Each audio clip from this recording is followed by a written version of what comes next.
today France goes to a presidential runoff in a hotly contested election between incumbent Emmanuel Macron and rival Marine Le Pen in the final days of the campaigning ahead of today's second round vote. Now, polls have shown Macron with the lead over Le Pen, but some observers say the outcome is far from certain. We now bring in our very own SABC News International Editor, Sophie Mokoena, who joins us now. Sophie, it's great to have you on the agenda this afternoon. What do we know about these two candidates in the French presidential election? Well, looking into perhaps South Africa's relations to these two leaders, you can say that with Macron, we are guaranteed a continuation, but with Marine Le Pen, we'll be starting from scratch. And unfortunately, when you look at his policy and her beliefs in terms of being a far-right candidate, it is going to be problematic. You know that the far-right candidate always trying to ensure that they put their countries first. They are inward-looking.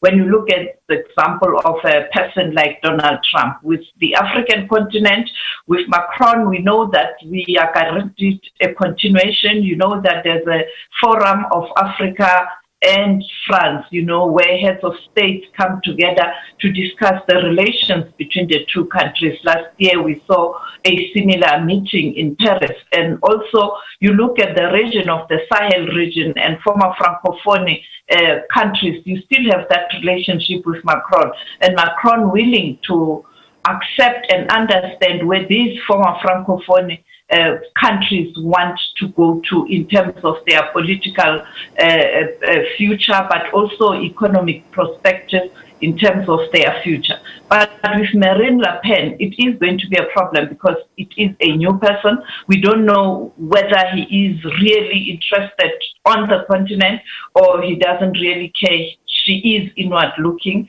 In the same way, when you look at her the campaign during this election, she was really inward looking.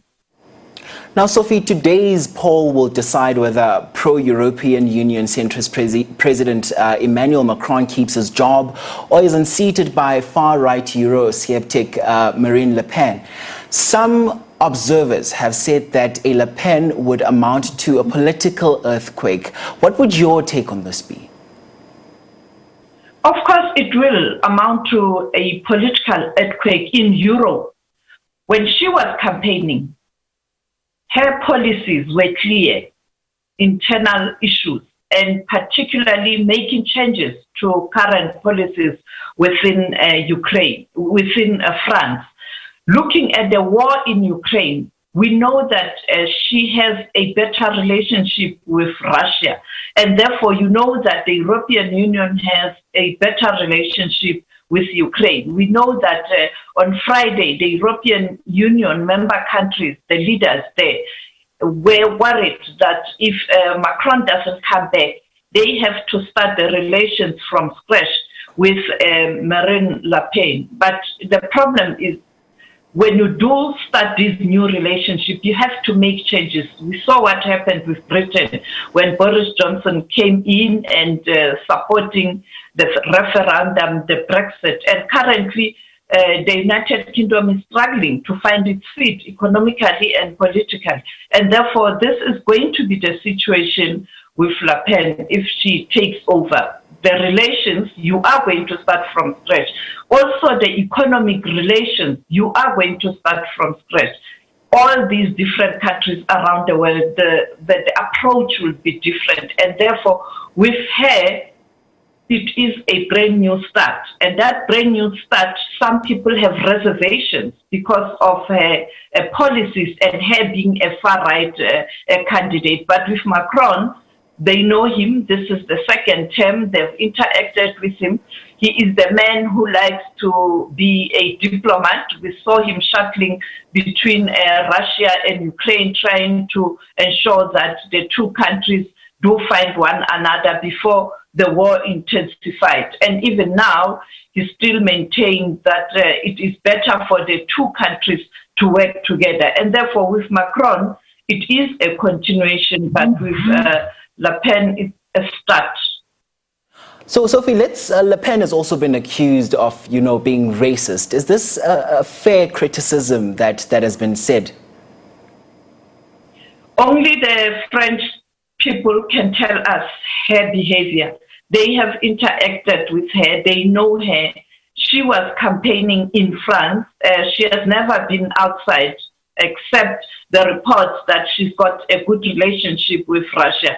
And therefore, I think much as we must wait and see, there is substance in terms of what people in France are saying, because they have interacted with her, they know her manifesto, and they understand too well that she is inward looking. And you know that with these candidates who are far right, we know that they are some indication that they are racist. You can look at a person like former President of the United States of America, Donald Trump. There were lots and lots of problems in terms of how he viewed African Americans and other countries as well. And therefore, her being a far-right candidate, you can expect the same. You know, Sophie, you've just led me to my next question, because Le Pen has, in the recent, tried to soften her far-right image. Has that worked to her advantage in any way? She did try, but she lost support within people who supported her, because many people supported her for her stance in terms of her being a far-right candidate, and it didn't work. That is why, as we speak now, we're talking about Macron, who is leading. That gave a chance for Macron to lead, to take a lead, because she lost a chunk of people who supported her ideology. And therefore, it is true that she is trying to be moderate, but it is not working. So now, Sophie, what are some of Macron's failures and achievements as far as French nationals are concerned? Well, with President Macron, we know that many people were complaining that internally there were lots of issues. You know that the issue of social welfare, the issue of tax, the issue of how he handled the COVID-19. And therefore, in terms of the internal policies, there were disgruntlement. A chunk of French-speaking people were not happy in terms of how he conducted himself.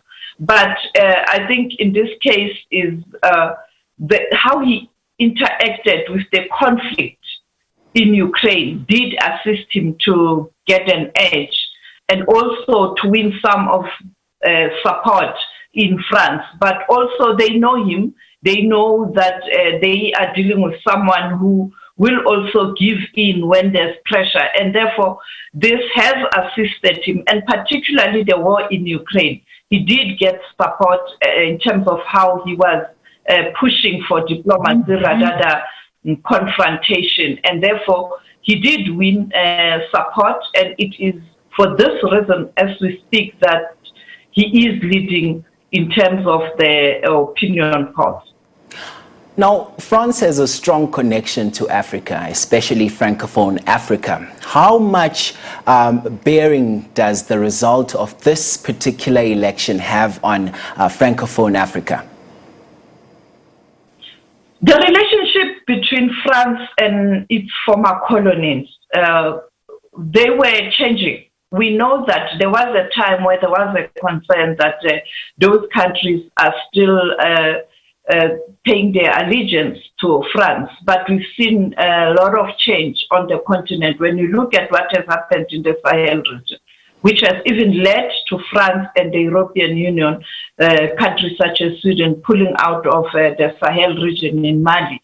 That speaks to the change that happened. And we know that at some point in time, President Macron did visit a country such as Ivory Coast. He did visit Burkina Faso. And he did make a commitment that he will be guided by the people of those respective countries in terms of strengthening the relations between France and its former colonies. Now, you also have countries in the south. Indeed, South Africa was not a colony of France, but we know that South Africa now has a strong relationship with France. We saw President Macron visiting South Africa last year, making a pledge to support South Africa in its fight against COVID-19, but also just to strengthen the trade relations between the two countries. And therefore, you can see that he was willing to change and also to bring a different dimension in terms of the relation between Africa and France. And during the Africa-France summit in Paris last year, Africans were very clear. If you remember what President Ramaphosa said and what led to him trending when he emphasized that, yes, we are here to communicate and look for better relationship, but on our own terms as the continent. And therefore, he was very clear at that time with other leaders who were there that they would still want to continue with the relationship with France, but this time around it is not going to be France dictating the terms of that friendship, but rather Africa dictating the terms. And Africa, with a population of 2 billion people, has a right to indicate in terms of what it wants for her people, and therefore I think the relationship in that regard were changing. Now, Sophie, does the African Union have a preferred candidate for this particular election? Well, clearly they will not come out clear in terms of who they prefer, because it will be interfering in the affairs of an independent country. But I can tell you, maybe majority of the record would be willing to see Macron continuing, because they had a relationship with him, they know him, they've interacted with him, and I can't see any country on the continent supporting a far-right candidate. It is just a no-no for the continent. Sophie, now let us, take a turn to the Russia-Ukraine war. What is the latest? Well, the latest is that the war has intensified and Russia is now using much stronger artillery, and therefore President Zelensky has again made an appeal to the allies of Ukraine to ensure that they send much stronger weapons. And President Joe Biden on Friday made an announcement that they will do just that. We know that the Secretary General of the United Nations, Antonio Guterres, will be going to Moscow on Tuesday.